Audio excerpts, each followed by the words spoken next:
Everyone, मी शर्वरी तुमच्या सगळ्यांचं नवीन एका ब्लॉगमध्ये खूप मनापासून स्वागत करते आहे। Welcome back to the channel. कसे आहात तुम्ही? आय होप की तुम्ही हॅपी आणि हेल्दी आहात। आम्ही देखील आहोत। तर कालचा ब्लॉग मी साधारण ह्याच वेळेला एंड केला होता असं तुम्ही म्हणू शकता, रात्री 9 वाजता।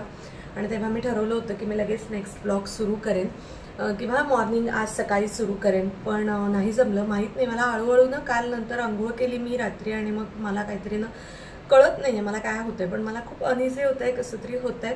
इथे डोळ्याच्या इथला जो नाक आणि डोळ्याच्या मधला जो भाग असतो ना, तिथे मला एक पिंपल यायला लागला आणि त्याच्यामुळे तिथून पण हा सगळा पोर्शन मला जरा दुखतो आहे। मी इमिजिएट तिकडे स्पॉट करेक्टर लावलंय काल रात्रीपासून, पण तरी ते आता थोडंसं 1-2 दिवस तर त्या गोष्टी होणार, ते लगेच काही नाही बरं होत।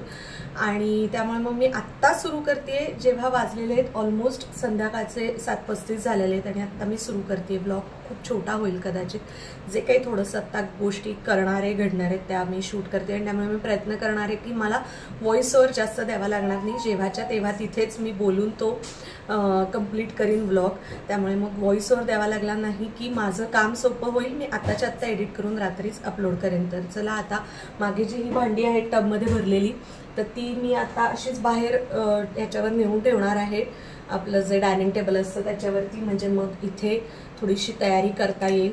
वेणूला सँडविच बनवायचे, गेले 2-3 दिवस ती मागे लागली होती की आई मला सँडविच तयार करायचे, सँडविच करायचे। जेव्हा सँडविच करायचं असतं आता त्याच्यातल्या बऱ्याचशा गोष्टी ती करू शकते, त्यामुळे मग मी तिला करू देते, कारण कधी कधी आपल्यालाही थोडीशी रेस्टची गरज असते, तर तेव्हा मग या गोष्टीची मदत होते।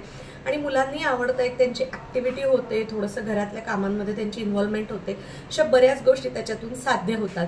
तर तसंही मग मला काल रात्री ते तिचं म्हणणं वाटलं की करावं आज, कारण की थोडंसं मलाही असं वाटतंय की गरज आहे। म्हणजे मी झोपली आहे खूप वेळ, आज मी 12:30 वाजता उठली आहे दुपारी, आणि आत्ताही मगाशी मी परत 4:45-5ला झोपले होते, ते मी 6:45ला उठले, तरी पण मला आत्ता अजूनही मी फ्रेश झाले, पूर्ण चेंज केलं, थोडंसं आवरलं, तरी मला अजूनही म्हणजे आत्ताही म्हणलं झोप तर मी झोपू शकते। मे बी खूप झोपेची गरज आहे असं असू शकतं। तर ही एक बॉटल आत्ता नवीन घेतली आहे, वेणूला हवी होती, कारण नेक्स्ट वीक आम्ही जाणार आहोत कुठेतरी, तर त्याच्यामुळे मग ती म्हणाली की आई अजून एक बॉटल लागेल आपल्याला, तर मग एक बॉटल घेतलेली, आणि अशी उन्हाळ्याची लागते आणि कधीही बॉटल वाया जात नाही, कधीही पाणी भरून ठेवायला उपयोगी पडतेच। सो फक्त मी कलर थोडासा पिंक ग्रीन असा ऑर्डर केला होता, तर तो थोडासा ब्लू स्काय ब्लू असा आलाय, दॅट इज ओके, पण छान आहे। म्हणजे खूप वेळ झाला त्याच्यात पाणी भरून ठेवलेलं आहे की हे चेक करायला कुठून गळत नाही ना, तर गळत नाही आहे। सो आता ती धुवून वापरायला काही प्रॉब्लेम नाही आहे। हे आता बाजूला ठेवून देते तिकडे डायनिंग टेबलवर नेऊन, आणि मग इकडे बटाटे उकडायला सुरुवात करते मी। मगाशी मीच म्हणलं की मी जास्तीत जास्त सगळं बोलूनच हा ब्लॉग कंप्लीट करणार आहे, व्हॉइस ओव्हर कमीत कमी ठेवणार आहे, जेणेकरून माझा ब्लॉग लवकर कंप्लीट होईल आणि तुमच्यापर्यंत पोहोचेल। पण हेही माझ्या लक्षात नाही आलं, कारण तो जो झोपेचा असर असल्यामुळे माझ्यावरती मी रेकॉर्डिंग करायला ठेवून दिलं व्लॉग सवयीप्रमाणे, आणि नंतर माझ्या लक्षात आलं, म्हणजे ठीक आहे चला आता पटापट व्हॉइस ओव्हर करूयात। तर आता इथे सगळ्यात पहिली आपली कुठल्याही पदार्थासाठी तयारी ही असते की आपण किचन काउंटरटॉप सगळा स्वच्छ करून घेतो, ते मी करून घेतलेलं आहे। किती वेळा दिवसातनं झाला तरी परत लागतोच, म्हणजे माझी ती सवय आहे। त्यानंतर ही ब्लिंकिटवरची ऑर्डर आहे, ब्रेड, टोमॅटो, काकडी, त्यानंतर आपलं पुदिना आणि कोथिंबीर वगैरे सगळं मागवलेलं आहे।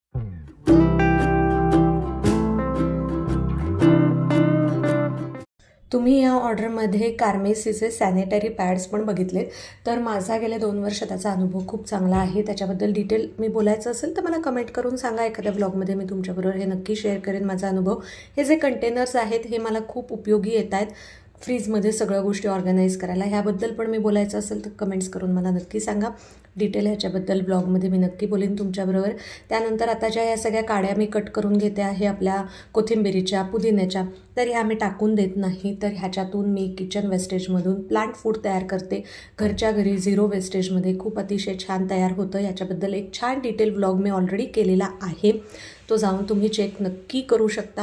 त्यातून झाडांना जे जे न्यूट्रिटिव्ह व्हॅल्यू गरजेच्या असतात त्या सगळ्या तयार होतात, आणि घरच्या घरी आपण हे झाडांसाठी करू शकतो। हे सगळं करून मी कुंडीमध्ये, माझ्या बाल्कनी गार्डनमध्ये मी पारिजातं, कडुनिंब, कढीपत्ता, खूप सारी फुलझाडं, फळझाडं खूप केलेलं आहे माझ्या बाल्कनीमध्ये प्रयोग कुंड्यांमध्ये।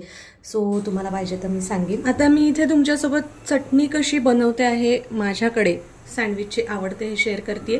इथे कोथिंबीर आणि पुदिना चिरून घेतलेला आहे निवडून छानपैकी, तर ते मी आता सगळं ह्याच्यामध्ये घालते. खूप काही चिरलेलं नाही आहे, थोडंसंच आपलं हलका चिरलेलं आहे मी. ते मिक्सरमध्ये ग्राइंड होणारच आहे.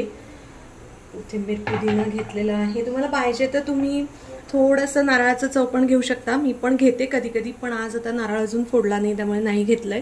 पण ना त्यांनी थोडंसं ते ओलं होतं सँडविच, सो नाही घेतलं तर बेटर आहे. आणि घेतलं तर मग पाणी जास्त वापरू नका अजिबात. आता इथे काय काय घेतलेलं आहे तर थोडेसे शेंगदाणे घालते आहे मी. त्याचबरोबर हे पंढरपुरी डाळ घालते. आता तुमच्याकडे काय म्हणतात मला माहिती नाही, पण आम्ही पंढरपुरी डाळ म्हणतो. जे आपण पोह्यात वगैरे घालतो किंवा चिवड्यामध्ये घालतो ना, तर ते पंढरपुरी डाळ जे पौष्टिक असतं. डाळ नसेल तर शेंगदाणे थोडेसे जास्त वाढवा, शेंगदाणे नसेल तर डाळ थोडंसं जास्त वाढवा. त्यानंतर कढीपत्ता, तोही हेल्थसाठी चांगला असतो. आणि आलं लसूण हेल्थसाठी पण चांगलं आहे आणि ऑफकोर्स त्यांनी चव येणार आहे, थोडासा तिखटपणा येणार आहे. आणि हे सगळं झालं की अर्ध लिंबू मी ह्याच्यामध्ये पिळते आहे. आता तुमच्याकडे जेवढी चटणीची क्वांटिटी आहे त्यानुसार पिळायचं आहे. जर भरपूर असेल तर मग अख्खं पिळा, कमी असेल तर कमी अर्ध पिळा. आणि याहीपेक्षा कमी करत असाल, छोट्या भांड्यामध्ये करत असाल तर मग तुम्ही अजून त्याच्यामध्ये छोटीशी आपण फोड जेवढी आपल्या जेवणाच्या पानात वाढत असतो तेवढं करू शकतो. ह्याच्यामुळे काय होतं माहितीये का, एक छान त्याला ना अशी खट्टी मिठी चव येते. कारण ह्याच्यामध्ये आता ह्याच्यानंतर आपण जेव्हा मीठ ऍड करणार आहोत तेव्हा थोडीशी किंचित साखर पण घालणार आहोत. ठीक आहे, तर त्यामुळे ती छान अशी खट्टी मिठी चव पण येते आणि व्हिटॅमिन सी पण आपोआप आपल्या पोटामध्ये जातं, जे आपण वरतून फार कमी वेळेला घेत असतो. तर ते अशा पद्धतीने आपल्या जेवणामध्ये जातं. सो ही खूपच पौष्टिक चटणी आपली तयार होत असते. त्यामुळे ही फक्त सँडविचसाठी असं नाही तर घावणं, चिला, पराठा, दिरडं, थालीपीठ ह्या सगळ्यासाठी पण आपण वापरू शकतो किंवा अशीच थोडीशी करून ठेवू शकतो. कारण उन्हाळ्यामध्ये ना आता अजिबात जास्त चांगली भाजी येत नाही. मग तेव्हा आंब्याच्या रसाबरोबर खाताना पोळीबरोबर थोडंसं काहीतरी तिखट हवं असं तेव्हाही आपण करू शकतो. भजीसोबत करू शकतो. तर भरपूर छान असं लिंबू पिळून घेतलेलं आहे मी. आता आपण ह्याच्यामध्ये चवीनुसार घालणार आहोत मीठ. आणि जेव्हा सँडविचची साठी चटणी बनवायची आहे, जी सँडविचसाठीची चटणी आहे, त्याच्यामध्ये आपल्याला जास्त पाणी वापरायचं नाहीये. जेवढं याला सुटणार आहे कोथिंबिरीला आणि पुदिन्याला तर तेवढंच त्याच्यामध्ये पुरेसं आहे. नाही तर मग सँडविच ओलं होतं आणि ते असं नंतर ना थोड्या वेळाने थोडंसं असं गिळगिळीत होतं. जर का आपल्याला द्यायचं असेल डब्यामध्ये वगैरे तर एस्पेशली ना, किंवा आधीच करून ठेवायचं असेल तर. आता बघा थोडीशी मी ह्याच्यामध्ये साखर ॲड केलेली आहे. आणि तुम्हाला हवं असेल तर थोडीशी त्याच्यामध्ये एखादी हिरवी मिरची पण घालू शकता. आता माझ्याकडे आहे का मी बघते, असेल तर घालते. आहे माझ्याकडे हिरवी मिरची, त्यामुळे मी एक हिरवी मिरची पण ह्याच्यात ॲड करते आहे. तिखटपणा तुमच्याकडे कसा चालतो आवडतो त्यानुसार तुम्ही कमी जास्त ॲड करू शकता. नाही केलं तरी सुद्धा आलं लसणाने जेवढा तिखटपणा येतो, म्हणजे स्पेशली लहान मुलांना द्यायचं आहे तर मग घालू नका, तरी छान होते चटणी. ही अशी सगळी तयारी मी त्यांना करून देत असते, दोघांनाही बापलेकीला. आणि मग ते दोघं जण गोष्टी करतात. आमच्याकडे सँडविच करायचं आहे, भेळ करायची आहे, अशा गोष्टी ते दोघं मिळून करतात. मी सगळी रॉ तयारी त्यांना करून देत असते. त्यांना मी गार्लिक बटर पण दिलं आहे, साधं बटर पण दिलेलं आहे. मी उकडलेले बटाटे पण आता काढून देणार आहे त्यांना. आणि मग ही सगळी ओट्यावरती काढलेली तयारी ते खाली घेऊन बसतात. छानपैकी मी भरपूर असे मोठे सगळीकडे न्यूजपेपर पसरवून ठेवते, जेणेकरून नंतर ना जास्त आवरावं लागत नाही. कारण ऑब्व्हियसली हे दोघं करणार म्हणजे थोडा तर सगळा राडा होतोच खालती, तर उचलायला सोपं जातं. 5 मिनिटात सगळं आवरून होतं. आणि अशा पद्धतीने एकत्र करायची मुलांनाही मजा येते बाबांसोबत. बाबांनाही रोजच्या कामाव्यतिरिक्त वेगळ्या कामाचा आनंद मिळतो. आपल्यालाही थोडासा वेगळं काही काम करायचं असेल किंवा निवांत बसायचं असेल, सेल्फ केअर करायची असेल तर या गोष्टीसाठी पण वेळ मिळतो. आणि एकंदरीत ना फॅमिली टाईम छान स्पेंड होतो. त्यामुळे अशा गोष्टी पण तुम्ही पण अधूनमधून मुलांसोबत बाबांसोबत त्यांना करायला नक्की सांगत जा आणि या गोष्टीचा आनंद घ्या, मजा घ्या. तर चला, अशा रीतीने वेणूने छान सँडविचेस बनवली. आम्ही खूप त्या गोष्टीचा मस्त आनंद घेतला. नंतर फ्लेवर्ड मिल्क प्यायलो आणि आजचा दिवस आमचा इथे संडे संपन्न झालेला आहे. तर पुन्हा भेटूया नवीन एका ब्लॉगमध्ये नवीन गोष्ट घेऊन. तोपर्यंत take care. Thanks for watching and bye.